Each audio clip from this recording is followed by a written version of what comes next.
person that they already contact?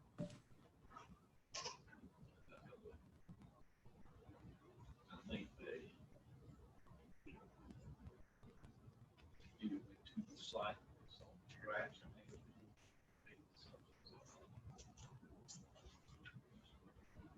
Great. Good afternoon, everybody. Good afternoon. I'd like to welcome you to the Nash County Public Schools Finance Committee meeting. There is a slight modification to our agenda. The first item we'll have for discussion will be the budget resolution amendment for 2019. It was omitted from what you see on the agenda, so we will be discussing it first. But one of the things that as we start out, did everybody get a chance to read the minutes from our last meeting? I need a motion to accept those minutes. Prior to the motion, I was not in attendance. In the month of April, I did not make that meeting. I think I'm listed as an attending voting member. So voting member, attendees, and you are right, Mr. Knight, you are here for that day. It should have been lapsed. So we can get that correct for. All right, so I need a motion to accept that with amendment to corrections for having Mr. Duncan as an absent on that day. So moved. And second? Second. So moved by Mr. Knight, second by Mr. Lamb. All those in favor say aye. Any opposed? I said. So we're going to the first thing on the agenda this afternoon. We want to talk about the 2019 budget resolution amendment. But before we get started, the purpose why we're meeting here, we want to share with the committee what we're going to share with the full board on Monday night. So you have some highlights as far as what's going on in discussions prior to that. So with that said, I'm going to ask Ms. Garrett if she would present with us the budget resolution amendment for 2019. Good evening. Good afternoon. Good afternoon. The 2019-20 budget we received quite a bit of funding at the end of the fiscal year. And in order to adjust all of our budget amounts, we are required to present to you a budget resolution for approval that authorizes the superintendent to approve final budget amendments necessary at the end of the year. And so we're presenting that tonight and also sharing with you the budget amendments that the funding that we received from our May 4th meeting to now, to June, to end of June. And the next, the first page for the amendments is state funding. We received an additional $1,585,777. And it's made up of various funding types. Under school technology program, PRC 15, transportation received an additional, technology received $661.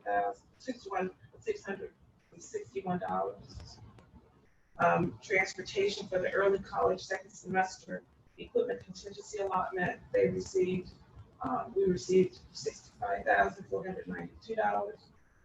PRC 63 is EC programs. We received $95,391. Special COVID-19 student computers and devices funding in PRC 124, $324,163. Additional monies for COVID relief funds for personnel computers and devices in PRC 126 for $47,755. PRC 125 CR COVID relief school nutrition for $934,913. COVID relief again for PRC 128 home and community Wi-Fi connectivity in the amount of $117,402. And then we just did a transfer from one PRC to another for the textbook according to the DPI codes. Now, I will say the PRC 124, 126, and 28, because it was given to us so late, those were carried over from 2019-20 to 2020-21. The funding for those have to be expended because they knew they'd give it to us so late. It does not have to be expended till December 31st, 2020. Code PRC 125, school nutrition, had a date of expiration as June 30th. We did not know until June 30th that it was going to be extended. So we worked with school nutrition and we spent all of that money. That was to pay all of those who were working with the summer program mainly. So that has been fully extended, although at the end on June 30th, they decided to extend the time. So that's for state. Federal programs, as you see, program PRC 50 had a slight reduction, and the DPI approves all of federal's programs. So we'll see ins and outs or reductions and additions always during the year. PRC 51 for Title I migrant has a slight reduction. PRC 60 IDA handicap 516,986.56. PRC 82 $3,300. Then PRC 103 for improving teacher quality, a slight reduction. PRC 108 education tech compatibilities increase of $671. PRC 115 for emergency impact aid, a reduction of $5,254. 118 PRC IDA 5,000 addition, and the big one, PRC 163, which is the CARES Act, K through 12 emergency relief fund of $4,194,025. This is the only one that has an extension or a period of time that money can be spent, and that extends till September of next year. So, so that is the only one. Everything else that we've received thus far has an ending period of December 31st of this year. Yeah, without getting into a lot of detail, what all does that include, or what can those funds be used for the 63 to cover? Well, 63 has the most flexibility, and we're trying to use it for, well, we have used it for PPE and computers and the instructional items. I think everybody has shared in the use of that, and that because it's federal, is Ms. Sheila Wallace is managing and coordinating all of that. But that has the most flexibility because it's so wide. And that's all as a result of COVID-19. This is all COVID relief funds for the $4 billion in federal. The others that I talked about are in state. Right. That's going to help us if we go virtual, and everybody's going to be provided what they need. Right. And Mr. McQueen has already started purchasing for those funds that we received in state as well as federal. And even today, Mr. Davis is purchasing equipment, sanitizer equipment, cameras. Today, we've already purchased a supply of hand sanitizer and some other things that we started preparing. Of course, everything is in short demand, so as soon as we know that things are available, we have gone out and purchased them. I think I was told that one pallet of hand sanitizer, if for 1 month of school, was $35,000. Right. Well, I will say this before we move to the next topic. I think there's been a phenomenal job allocating resources and being proactive because of the funding and trying to get out with the technology, with the PPE and stuff like that. So I would like to just say thank you guys for being proactive. Okay. Thank you. So moving on to capital outlay. capital outlay, the explanation for that increase in the amendment, 133,067, is only a budget adjustment.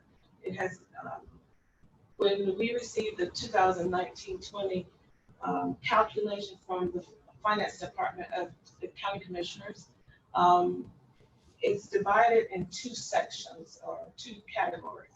Only one category was included in our capital outlay amount budget as a budget amount at the beginning of June when the budget was created, prior to June actually when it was approved.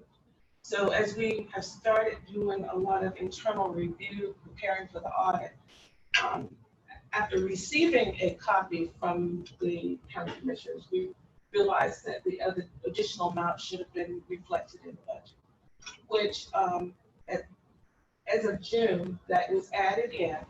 And because it was at the end of June, the majority of the money will probably carry forward as part of the capital outlay fund balance, because it was not fully spent. Okay. So for Fund 8, which is another local funding, we received $19,263 from the Century Community Partnership. This is additional revenue that they provided at the end of the year. These are restricted funds that will move from one fiscal year to another if there are any balances not spent. So this will be a fund carryover into Fund 8. I know we're pressed for time.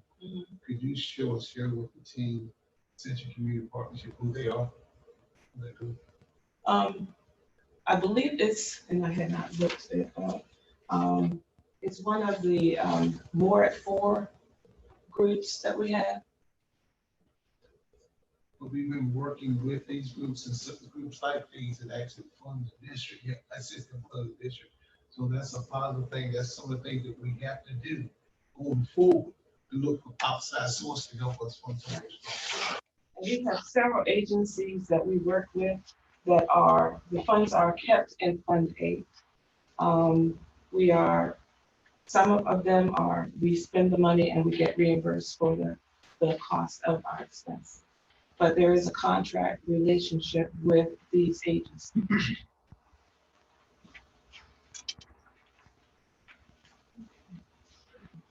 All right.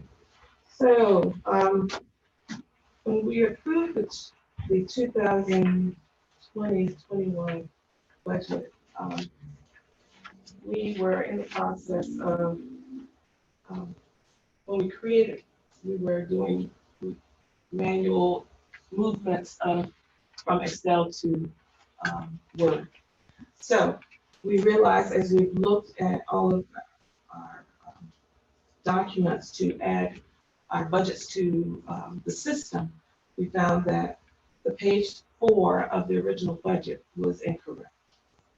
And I provided you what the original approval looked like and what it should look like on the next page.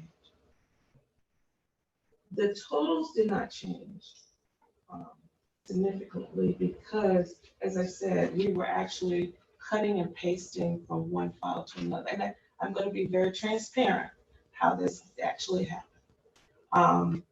It should not have happened. But we have a program on our computer now to eliminate that from having manual intervention and it being done by electronically. So we're showing you the corrections because we want to make sure, we have to make sure that the beginning budget balances are correct for all funds. And this corrects Fund 2, which is local funding. Just to make sure we're clear, the reason we see this, it was what we would call in we had cut and paste stuff. So with this, we're saying electronic, we're doing electronic now, we will. Right, we'll do merging of files electronically. We won't have to do the manual intervention. Thank you. So we're asking for approval of the revised page here. And these are our beginning balances as of for 2021, beginning July 1st, 2020.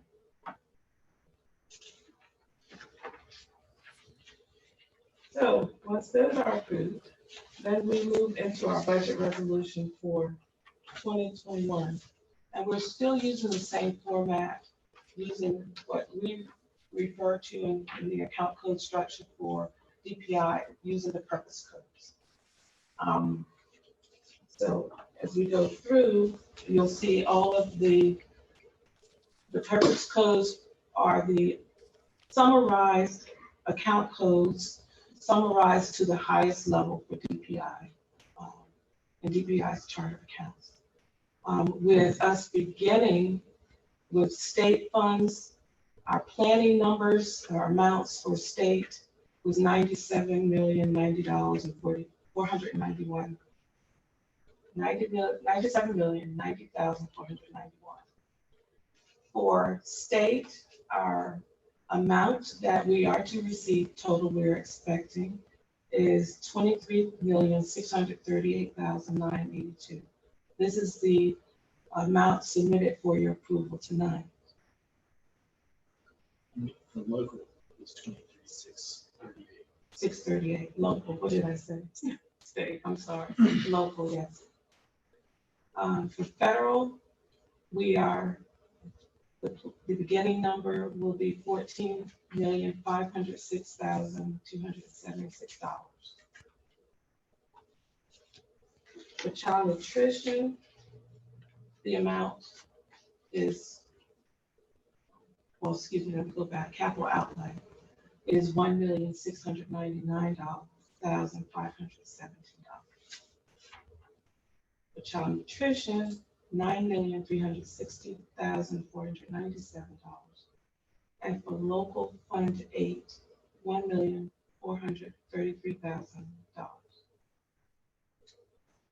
We're asking your approval of the budget,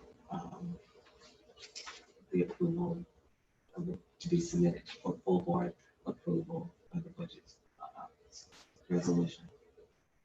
So since, And this may be for like, I just keep hearing that the state in sales tax revenue and things like that, and it's really severe drop we're looking at, or the state, I guess, is looking at in revenues currently. I mean, does that stand to impact our state funding for 2021? Or, and I know you can't really account for that, but it's worth having a conversation. I'll answer. We have not heard that from the school business department as of yet.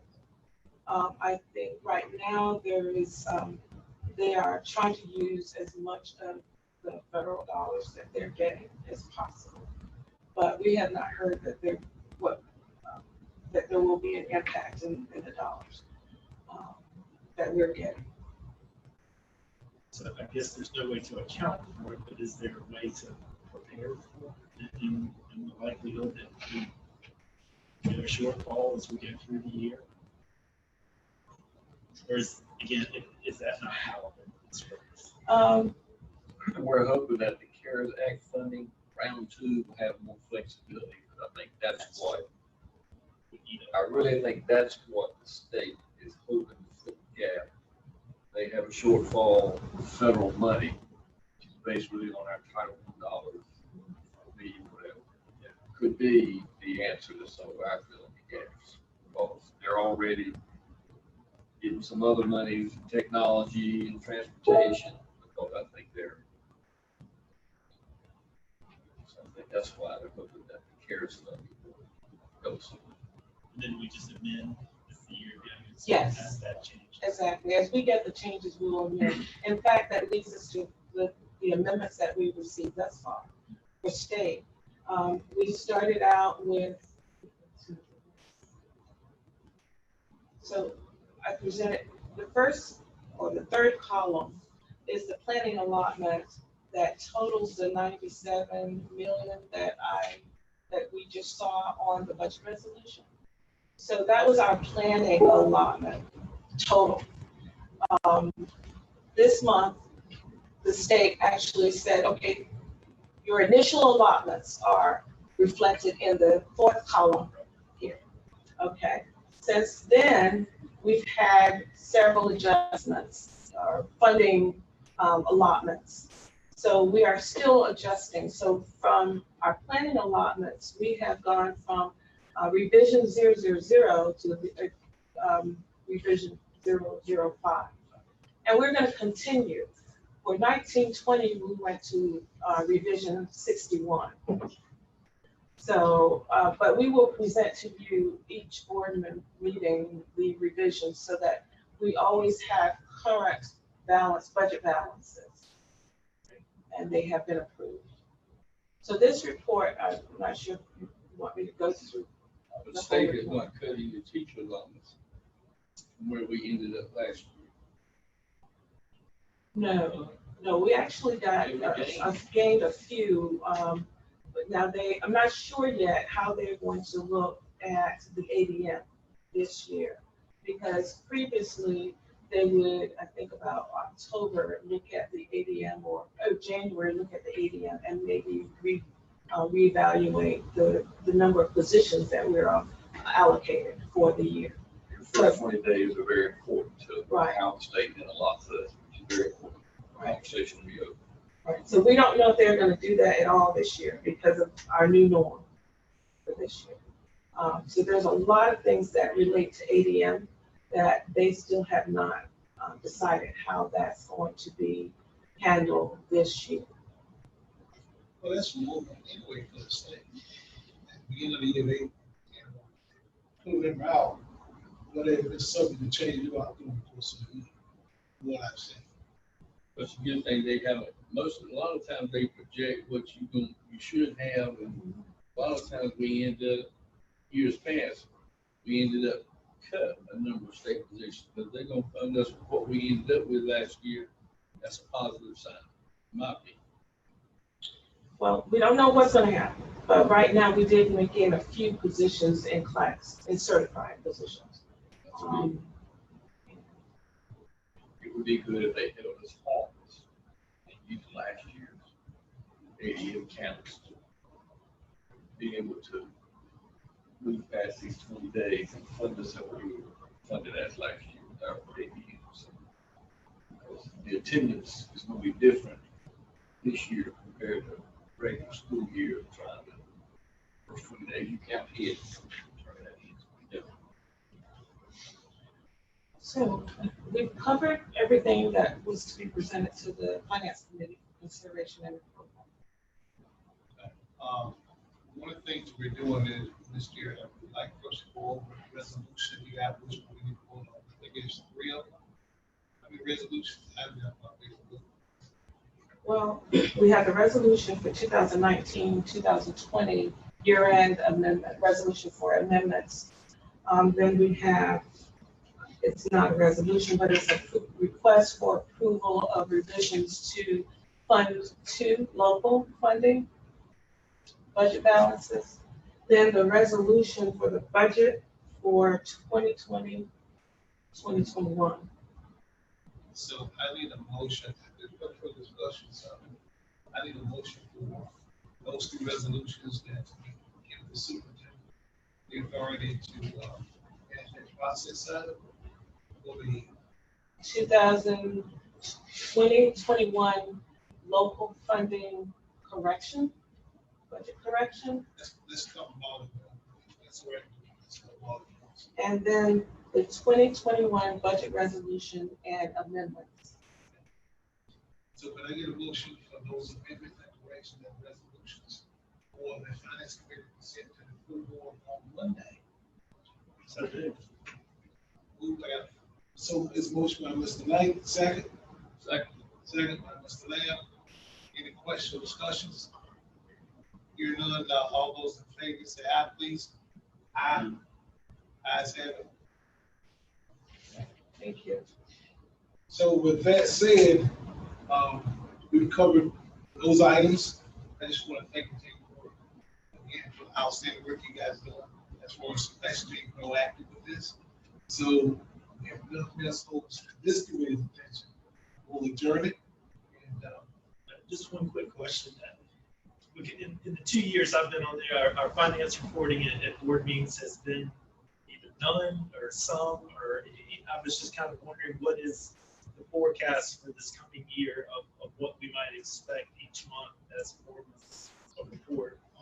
And that's a great question. So this committee can determine what we want to do, how we want to show the information, how frequently we want to do it. One of the things that Dr. Ellison is Gary and I was talking about is a little more frequency with the finance committee, just to bring us up to speed. And we can talk about what we want to show. We also talk about a couple of other things we want to have discussion regarding financial 101. Not only for our board for understanding, but also for the understanding the basic of finance and how finance is generated from the state, federal, and the local. We talk about that. But we can have those meetings every quarter, every, I don't know the frequency as far as there's not a lot of change once we establish the budget. There's not a lot of change in the budget. But if we see ideas and thoughts that we want to bring to the committee or bring to the full board, we can meet and talk about those things. Why don't we leave that up to you, Mr. Chair, when it's news or something that needs to be brought up? Instead of having a set time, if it's something monthly, it needs to be shared before the entire board.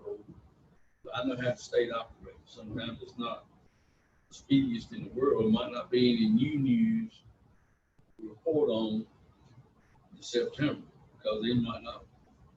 But October might be a wealth of news, just Right.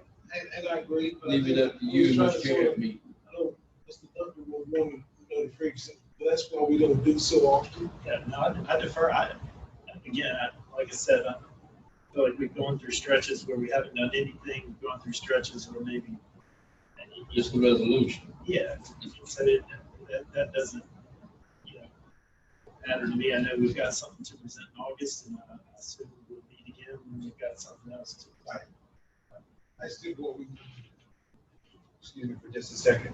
Okay, and I know I'm not a voting member, but I'd be remiss not to say that the board, as a full board, has already talked about this. And I think if we check the minutes, we'll see that we have already talked about it and laid out a timeline.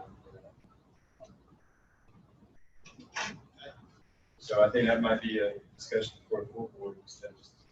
Do you remember what the timeline was? I want to say it was every quarter, and I want to believe it was. I think well, that was something that Ms. Bull was talking. Yeah, you're right, because she brought some stuff up on top of it. Thank you. Then we will have that discussion because it was I think it was once a quarter because the finance was something come out from the state once a quarter. She wanted to know where we stood against state. Yeah, and like I said, I'd be remiss not to help her out. Okay, that's Might great. need to say it at least once a quarter, but it might be a time where it might Even be more. more frequent. Right. Sure. That's So at least why. you stay with a baseline, I think that would be good. Thanks. Anything else?